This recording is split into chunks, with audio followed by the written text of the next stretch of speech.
zelako edo nuelako Hiztun Poliza izeneko liburu bat.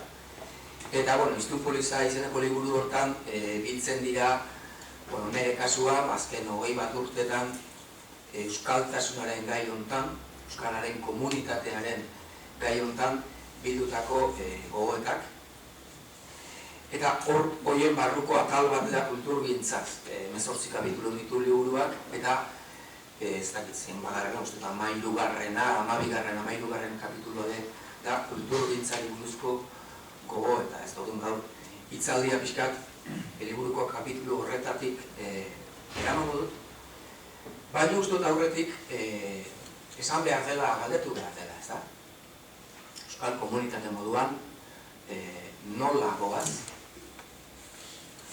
eta bigarren galdera izango ditzateke nola goaz, ez da? Ze bizio daukagu, ze etorkizun ikuspegi daukagu, ez da?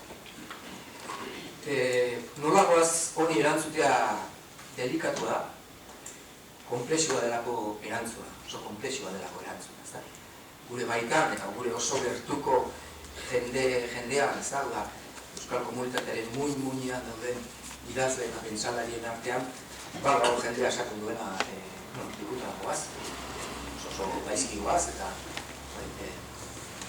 arsenikoaren datuak erakusteko liburuak idazten dituztenak, eta arrazoi bide importante egin.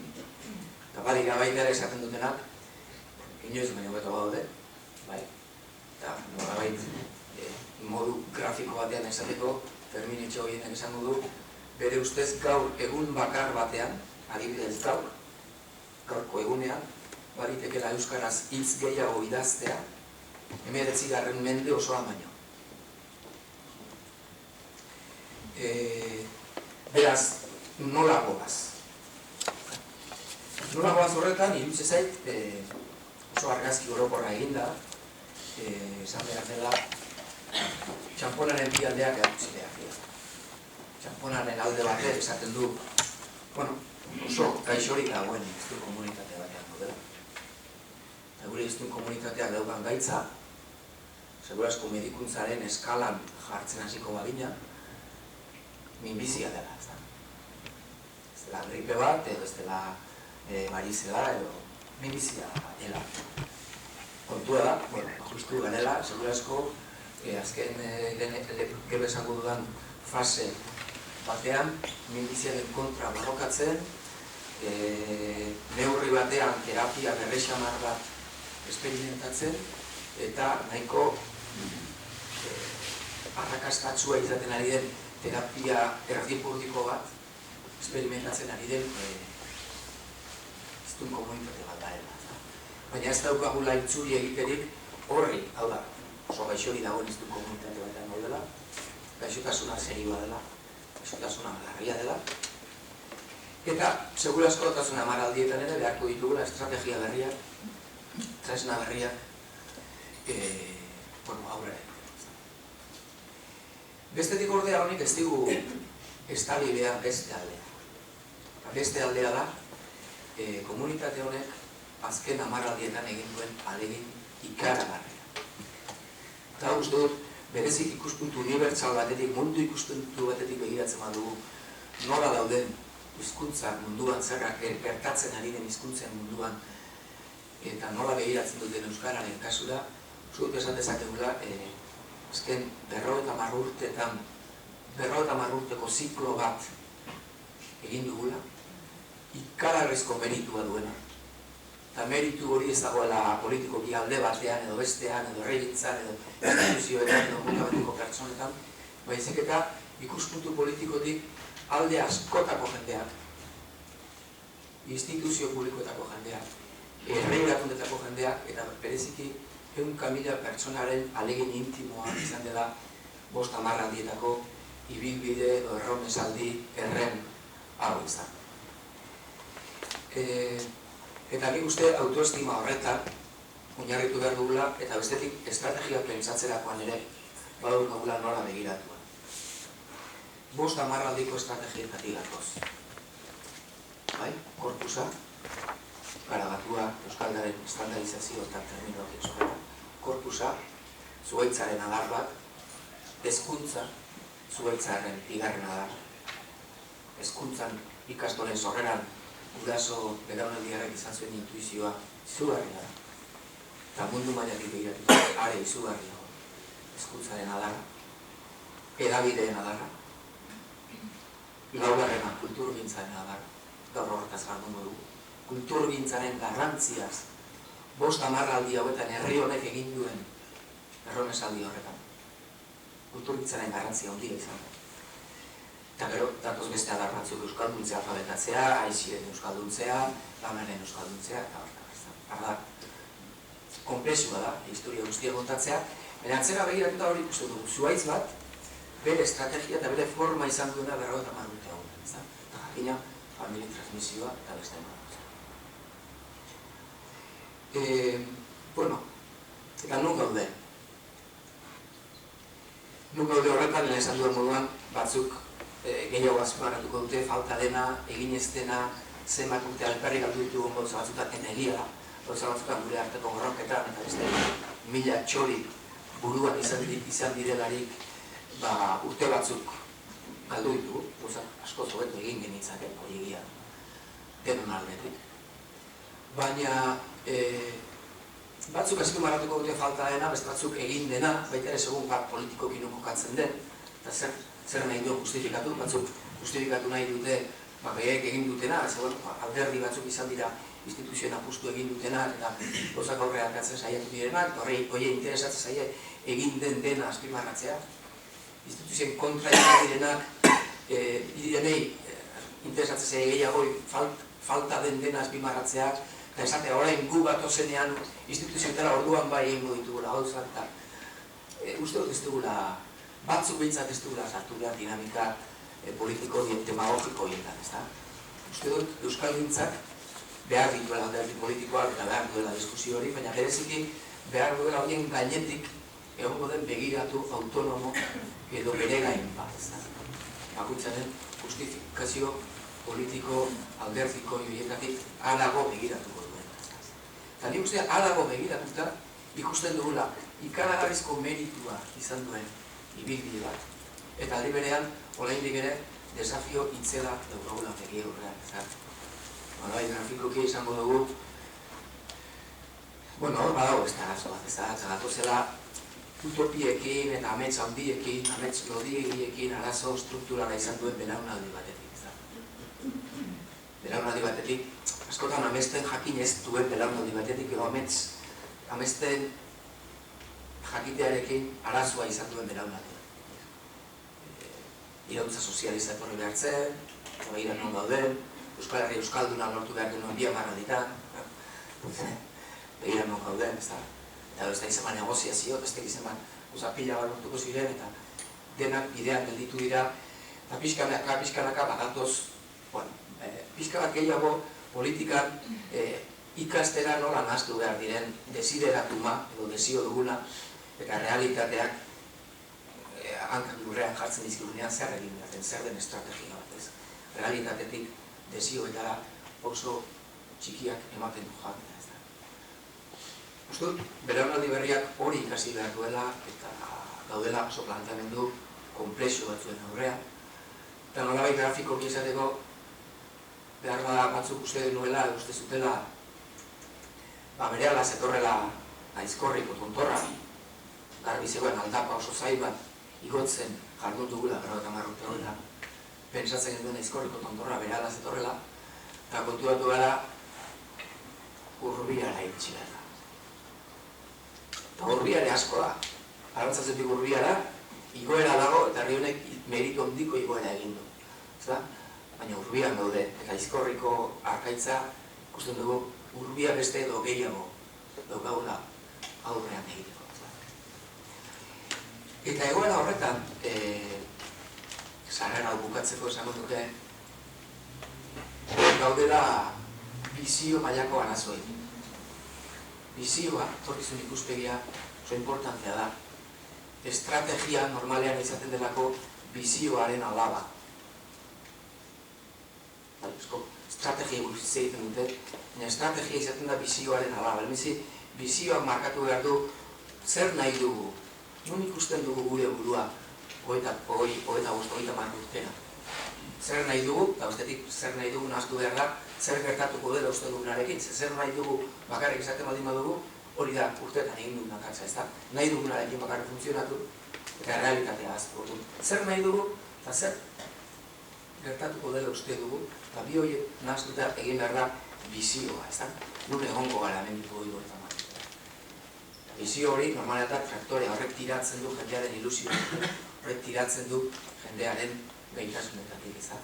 Eta gero, bizio horretan kokatzen dira estrategiak. Estrategia dira, 3, 4, 5, 6, 7, 10 urteko helburu kateak, ez da? Helburu ertain luze eta laburreko helburuak kateatzen jarrai jakitea hori da, ezkean estrategia. Zer gertatzen ari da gaur egun euskalgintzan? Mundu guztia daukala plan estrategikoa, baina inor gutxi daukala estrategia. Besteak beste, badagoelako bizio mailako arazo bat. Ez dakilako oso ondo zein diren hurrengo ametsak, zein diren hurrengo pausoak, nola irudikatzen dugun herria honetik hogeita marutela. Dela berrota marrute bazekiten, intuitzi zuten hurrengo pauso ikastorak ziela. Ero, ziklo autonomikoak intuitu zuen hurrengo pausoa ete dezetan. Eta orain zein, telebista mailan ze estrategia dugu, ze bizio. Eta kulturgintzan, eta hezkuntzan, eta unibertsitatean, UPV indartu behar dugu, eta Mondragon indartu behar dugu, edo Euskal Unibertsitatea bat sortu behar dugu, ikastolen eredutik. Zein dira estrategia?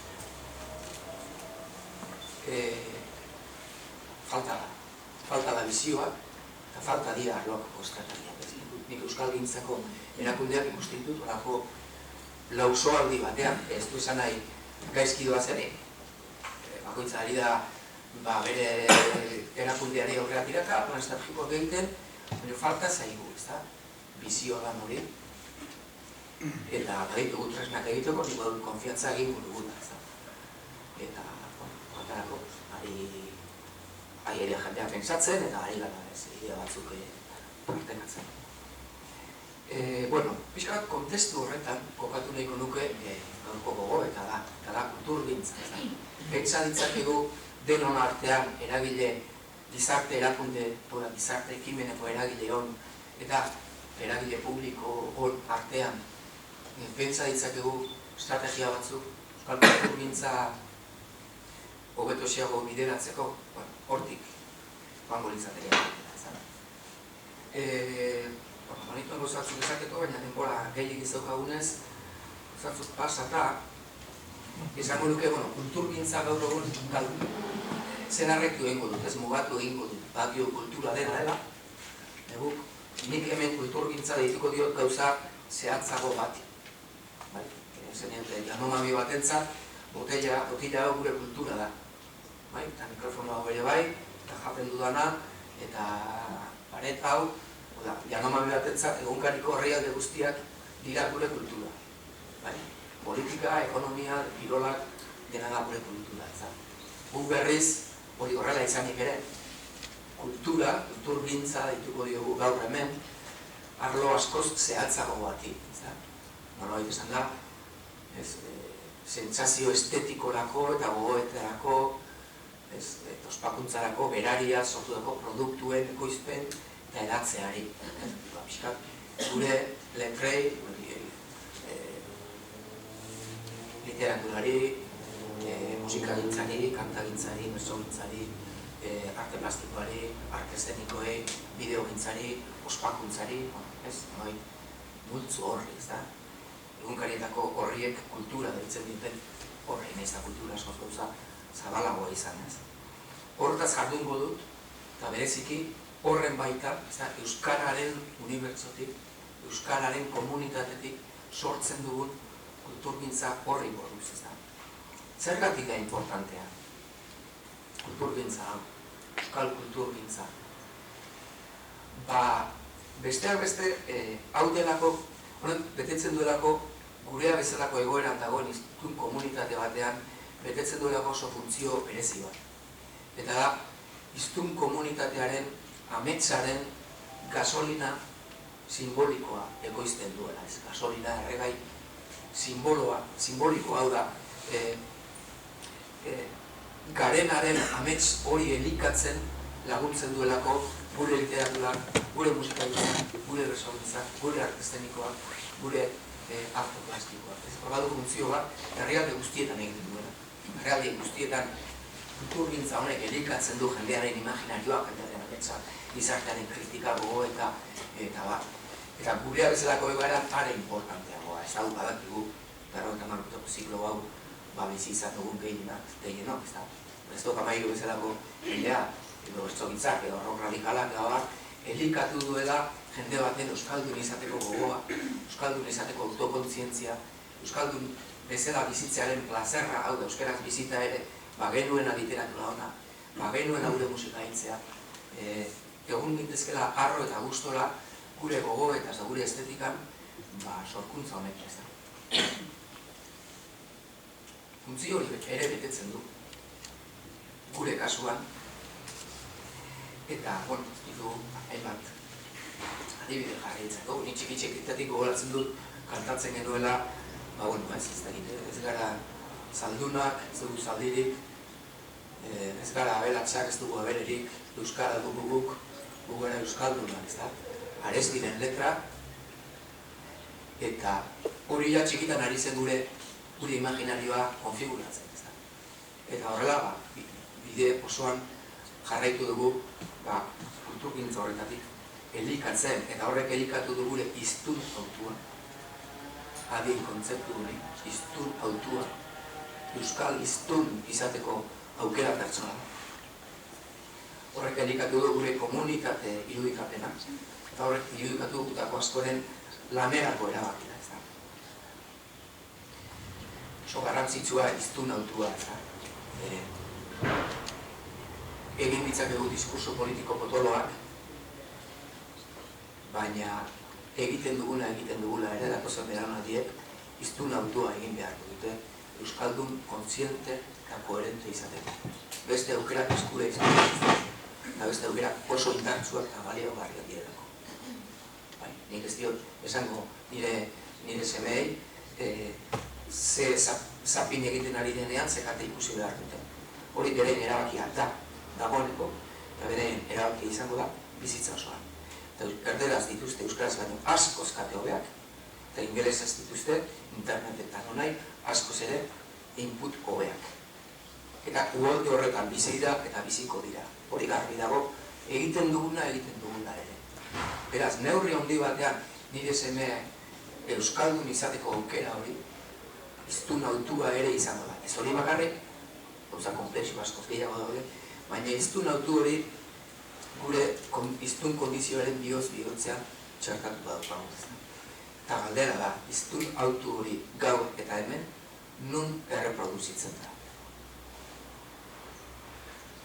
Ze zirkuitotan, ze inputekin erreproduzitzen da gazte batek euskaraz bizitzeko, euskaraz kontzienteki bizitzeko, hitz egiteko, konsumitzeko, unibertseto horretan parte aportante izateko egiten duen autopersona. Galdera oso funtsesko zeigu, ez da.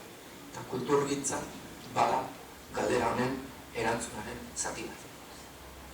Hau horrela ikusirik, nik uste honen laguntzen digula pixka bat gure erakunde publikoek egin behar duten kultura politika iluminatzen edo argistatzen, ez da. Hau da, liburuan momentu batean esaten dut. Egin dezakegu, eduki dezakegu kultura ulertzeko sensibilidade burgesago bat. Eta zilegia da. Eduki dezakegu sensibilitate garaikideago bat. Sensibilitate glamour zaleago bat. Sensibilitate undergroundago bat. Batzuk, gehiago joko dute, musika amagustaldia, beste batzuk zinemaldia, glamour zaleago bat, beste batzuk, eduki izateko hortan, iritzi desberdinak. Zinemaldia, amagustaldia, tabakalera, koamentsak, dela, bale. Hor, ez da gaiatu dezakegu inkluso, ia denon dirutik ordaindu behar dugun kultura. Estatu batuetan, ez dago kultur politikarik. Estatu batuetan kulturak funtzionatzen du ekimen pribatu eta ekimen komunitatetik. Zero kultur politika dago. Hori ez da behiatu liteke. Gure kasuan, beste elementu bat dago. Eta da, herri honen izan edo ez izanaren muin-muinean dagoela hizkuntza baten eta hizkuntza komunitate baten bizikinka. Eta hori, gure politikaren erdigunean jartzen baten badugu, orduan, gure kultur politika hortik hasten da. Eta gero datoz, beste hainbat elementu. Zer egin behar dugu zinearekin. Nazioarteko zinemari diru eman behar dugu, diru publikoa. Nazioarteko zinemak ez dauka nahiko diru. Igual eman behar dugu, arrazoitzen dela honeatik, Donostiako hosteleritza, ondo, igual eman behar zailo, ez da? Edo musika maostaldiari, tabakalera, hori dena diskutitzeko dago. Baina ikuspegi honetatik esaten duguna da, herria honen izan edo ez izan, desafio existentziala. Euskal kulturgintza jokatzen ari gara. Eta gainerakoak desafio kulturala dira. Orduan, nik uste zentzu hortan, kultur politika bagarik argiztatu ezakegula hiztun komunitateen jakintza soziolinguistiko batetik. Eta gero, jakina behar dugu jakintza kultura eta enpresaria askoz zabalago. Zentzu horretan nik uste laguntzen digula kultur politika pentsatzeko 3 esparru bereiztea. Batetik, herri honek sortzen duen kultur, literatura, musikalitza, zinema, daukagu, bereiztu dezakegu, berbazko, euskarazko kulturgintza, berbazko, erdarazko kulturgintzak, eta ez berbazko kulturgintza. Uste, 3 horiek bereizte analitikoki laguntzen digula politika publikoak gidatzen izan. Nek egiten badu liburu bat, euskaraz eta berbazko euskarazko kulturgintzan. Nik idazten badu liburu bat erderaz, nire merkatuak izan diteke Latinoamerika, Espainia, nik 200 milioi irakurleen potentzial ditut. Zara zer ikusirik. Nik idazten dudan euskal liburu bat, honik erderaz idatzen zen liburu bat. Eta bakan, epiut tentazioa, gai baterako euskal herretik kanpokoa, eta erderaz idazten baina nik erderaz idazten badu liburu bat, nire kultur esparrua ja beste bada. 200 milioi iztun ditut, Latinoamerika dut, ez nabi uniberso berean, ez da. Naizta, aretxaletan idatzi dira, ez da. Analitikoki bereiztu behar dugu. Euskarazko berbazko kultura, erdarazko berbazko kultura, eta berbazkoak ez diren kultur forma. Dantza, eta arte plastikoak, eta beste. Pixka bat, nik uste gure euskal komunitatearen imaginarioa eta etorkizuneko desafio existentzialak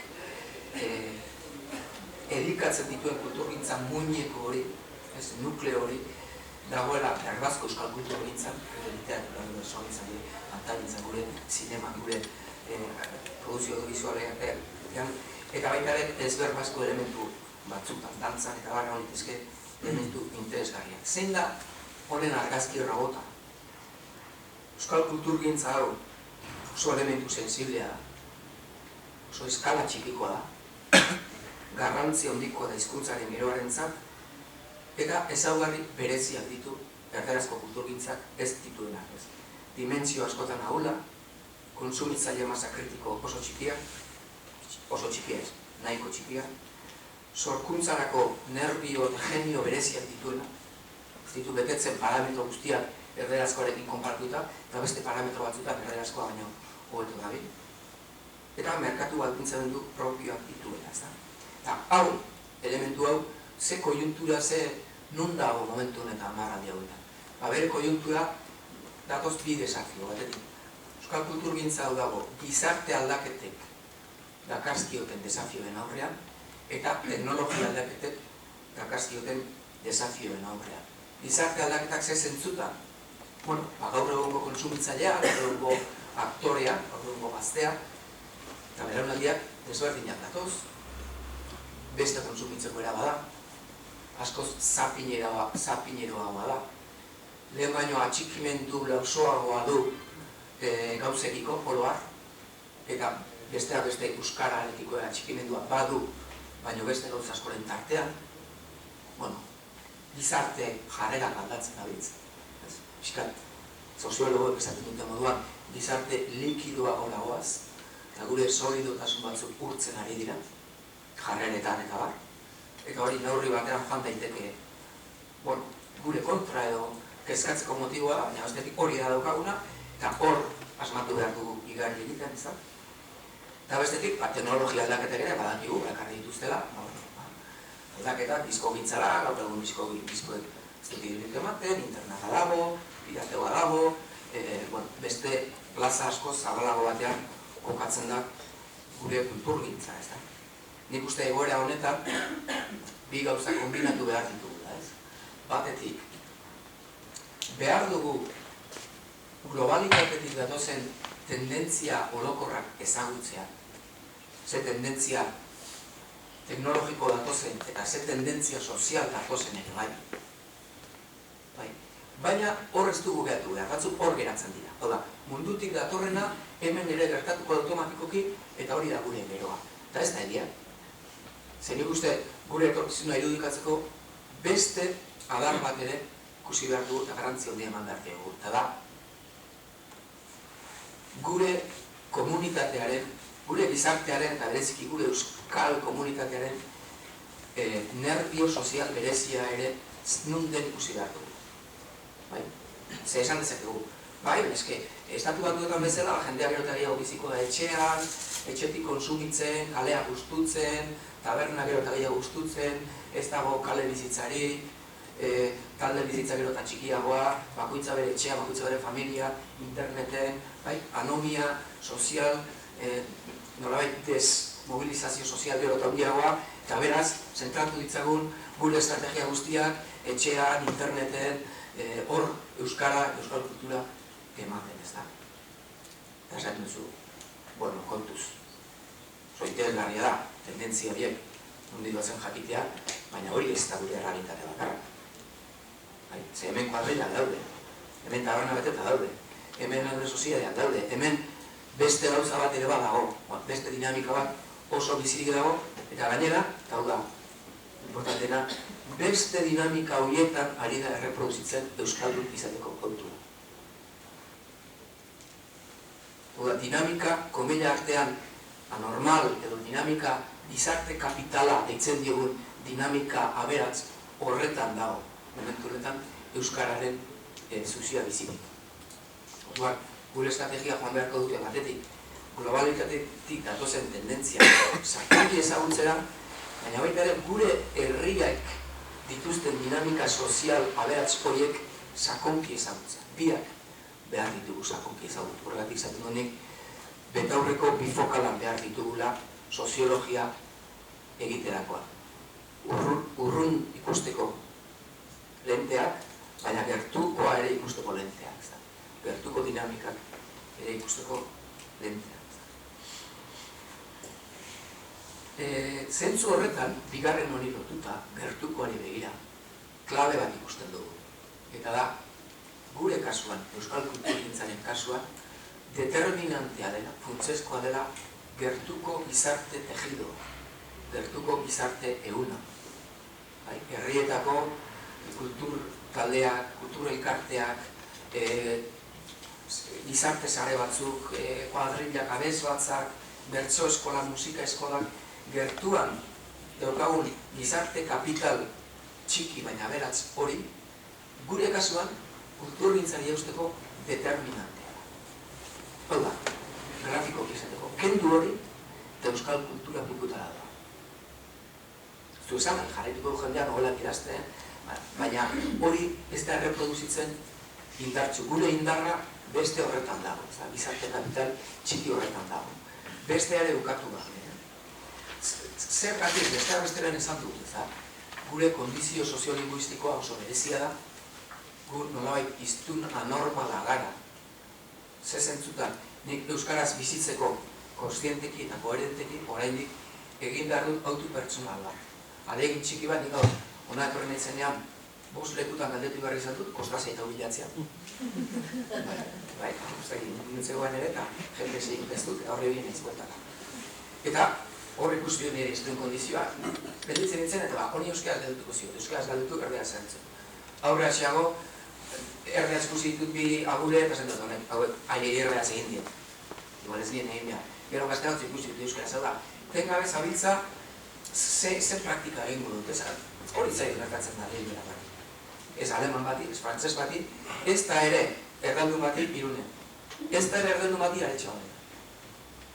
Hau da, gure iztun kondizioa berezia, eskatzen digu nahi ben, hau da, nahi kunde berezi bat, eskatzen digu jarrera bat, eskatzen digu bolondate pertsonalaren dimentsioa ere aktibat edukitzea, ez da. Eta horrek, esan nahi du, nahi hori erreproduzitzen dela zirkuituetan. Lagun taldeetan, elkarteetan, bertso eskoletan, zuhuan Arabako lautadala, eta Arabako lautadan ze gazte ari dira euskaraz mintzatzen. Ba, ikusten baduzu, Arabako lautadan gazte bat euskaraz mintzatzen, jarraitu bere ariari, eta ikusiko duzu gazte hori bertso eskolan dabilela, edo euskaltegiko talde, ez dakize taldekan dabilela, edo ez dakize elkartekan dabilela. Oda, gazte horren iztun autuaren atzean, zirkuitu soziala da. Zentzu horretan esaten dut, gure kulturgintza pentsatzeko, zirkuitu horiek ezagutu eta zaindu behar ditu. Besteak endu gabe. Besteak endu gabe. Gure kontsumoa gero eta fragmentatu hau da, gero eta hizkuntza gehiagoetan konsumitzen dugu, gure konpromisoak leku gehiagoetan daude, eta nik ez dut horren kontra mintzatzeko arrazoirik, nik neure praktika pertsonalen ere ikusten baitut hori. Nik portugez ikasi noen, igual portugez musika entzuten dut, inglesez ikusten gustatzen zait, gauzatxo batzuk, ez goaz aniztasun horren kontra, aniztasun hori gure realitatea izango da. Baina aniztasun hori hor egonik ere, eta horretarako ere interneten fuerteak izan behar badugu ere, edo euskal kulturgintzaren produkzioari garrantzia eman behar batiko diogu ere, gure gakorik behar da importanteena, beste zirkuitu horiek aktibatzean ere badan dira ezan. Zentzu horretan horregatik, ez da, nik pixkamatizatzen dut, gaur egun badalako tendentzia, euskal kulturaren, euskalgintzaren etorkizuna interneten dago. Eta uste dut erantzuna dela ez, euskalgintzaren eta euskal kulturaren etorkizuna kalean, harreman pertsonaletan, zirkuitu sozialetan, elkarteetan, abesbatzetan, bertso eskoletan, eta herriaren ekimenetan da. Eta gero, jakina, horrekin batera, baita ere internet.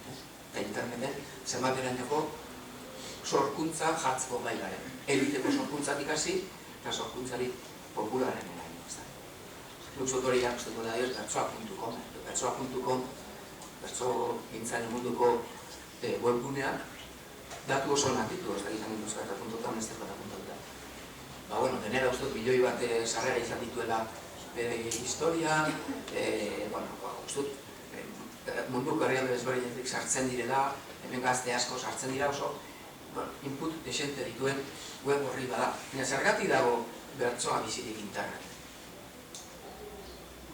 Bertsoa bizirik dagoelako, eskoletan, gazte taldea dabiltzelako zirkuiteatzen batera bestela. Bertsozen ere zirkuitua daudelako, iparraldeko jendea etortzen delako egoaldera, osea, movida dagoelako. Movida horretan dabilen jendea, nero txeagoanen ere nahi du ikusi, Desperako Nafarroako txapelketako kanpoareketan nola joan zen. Baina kentzen baldin badiogu movida soziala, interneten ez du salbatuko bertsoa. Nik uste oso adibide interesgarria da. Uste dut gure kasuan dagoen komunitatea oso binomio interesgarria dela kultura kontsumitu versus kultura sortu. Kultura zer izan behar du? Herriak kontsumitu behar duen gauza bat, eta beraz guk kulturteknikario programatu behar dugu zerbait jendea aretola ekor dadin. Edo horrez gain, baina hori baino lehenago eta batez ere pentsatu behar dugu Aretxaletan edo Zaldibin zer sortzen du herriak. Ze musika sortzen du herriak, ze literatura sortzen du herriak, ze ikuskizun sortzen du herriak, eta ze sor dezake. Musika eskolek, ikastola eta eskolek, horiek zen lotura egintzak eta bertsozale kartearekin, eta herriko literatuzalekin, eta herriko bandekin. Irutu zait, hor dagoela gure kulturalen indargune nagusietako. Hau da, guk komunitate moduan desabantaila asko ditugu. Desabantaila dugu telebistan. Gure telebista da, 100 katetik bat. Eta ezin da honena izan. Desabantaila asko ditugu interneten. Desabantaila ditugu musikan, desabantaila ditugu diskogintzan. Desabantaila ditugu gure egoera soziolinguistiko orokorrean. Nun ditugu abantailak? Justu gure abantaila edo indargunea ditugu gizarte egun honetan, ez da. Eta uste dut abantaila hori aprotxa dezakegula, ez da. Eta bi ideia hemen, ez bat, sortzea loturak eta txispazoak herriko talde desberdinen artean. Leku batzutan egin dute arrakasta handiz. Deritzei abesbatza batek, zer egin dezake abesbatza batek, bertso eskolarekin. Gauza ederrak. Ze bertso eskolak zor ditzake kanta berriak, herria ukituko duten letrak, eta horrek antzerkitaldearekin edo ikastolarekin, eskola publikoarekin antolatu ditezke hainbat duz. Hor, nik uste, kultur sorkuntza hori aktibatzea dela aukera handi bat, ez? Eta bigarrena, hori sorkuntza askotariko eta konektatu hori festaren edo jaiaren kontzeptuarekin nahaztea. Jaia, arriskoa duelako bihurtzea poliki-poliki, gauza gero eta ahulago bat, eta jaia da azkenean komunitatea herria ospatzea, herria garela ez. Eta simbolikoki deno, partide guztietakoak, tendentzia guztietakoak elkarrekin zerbait ospatzen dugula. Hori da herriko taldeen aukera bikaina beraien sorkuntzak erakusteko eta aktibatzeko. Nik uste hor, eta zuek badakizu hortaz nik gaina, badugula landu beharreko lerro bat kultura programatzetik aparte. Eta ez dut ez nago programatzearen kontra, uste programatu egitea dela.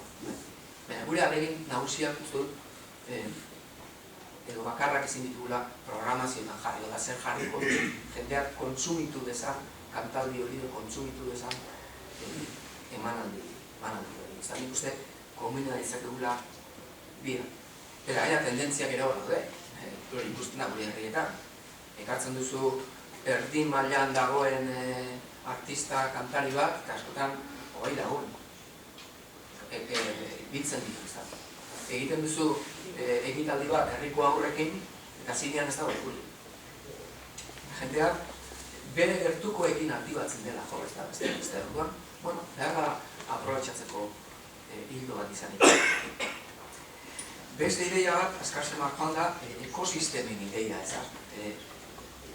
Ikusi dugu, euskal kulturgintzan pauso txukun xamarrak eman dituzten adar edo arlo batzuk, ekosistema moduan antolatu dutela beren esparrua.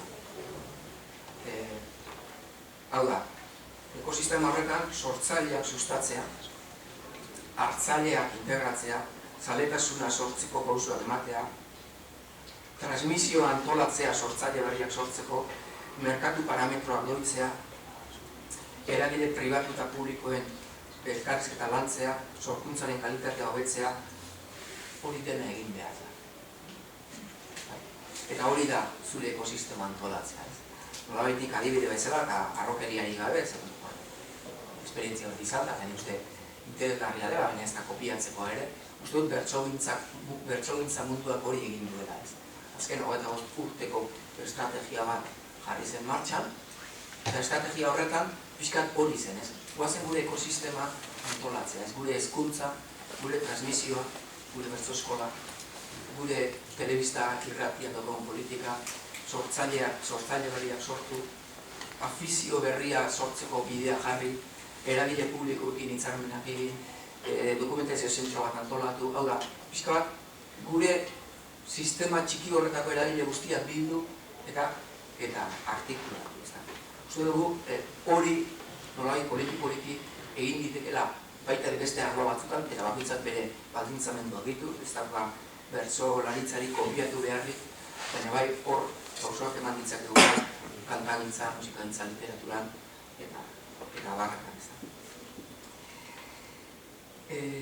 Bueno, gero merkatu doitua da beste idea bat, ez da, baina behar da, idea zabala da, ez beste udalei begira, ez da, merkatu ajustatu bat, ez da, reivindikatzen dugu euskal kulturgintzaren zat. Merkatua beharrezkoa dela iritze zait. Ez da ona kultura subentzionatu bat, subentzioetatik bizi den kultura bat. Ez da ona. Askotan, subentzioak estaltzen duelako kalitate falta, edo bere subentziorik gabe, igual inork entzuko ez duken, inork argitatuko ez duken zerbait, argitaratzen da, dirua dagoelako, subentzionatu dagoelako, baina benetan merkatua edo jendearekin konfrontatu gara, benetan jendeak nahi du, jendeari gustatzen zaio, edo ez ez. Askotan, politika publikoek artifizialki eusten diote, gauza bati, berez jendeartean berezko arrakastarik edo berezko erantzunik izango ez duen zerbait, eta hori ere ez da ona. Kulturgintzak behar du merkatu arekin konfrontatzea. Ez dela oso arbitrarioa da, hau da, teknikariek, edo diputaziko teknikariek, edo kulturteknikariek begionez ikusten duten bat ibileriteke zirkuituatzen, begionez ikusia delako, ez da. Hori ez da ona. Ez dugu nahi kulturgintza subentzionatua. Nahi dugu kulturgintza konfrontatzea merkatuarekin, baina merkatu horri, segurazko gure kasuan berezi izan behar da, zergatik. Txikiak gara, ezin da bizi iraun, orduan, jarri ezagun merkatuaren propio batzuk. Petroleoarekin egiten da bezala, argindarrarekin egiten da bezala, eta ondasun askorekin estatuak egiten duen bezala. Jarri parametro desberdin propio batzuk, produktu batzuk. Guztet, hortara joan behar dugula politika. Denei alau berdina jarri, eta gero hor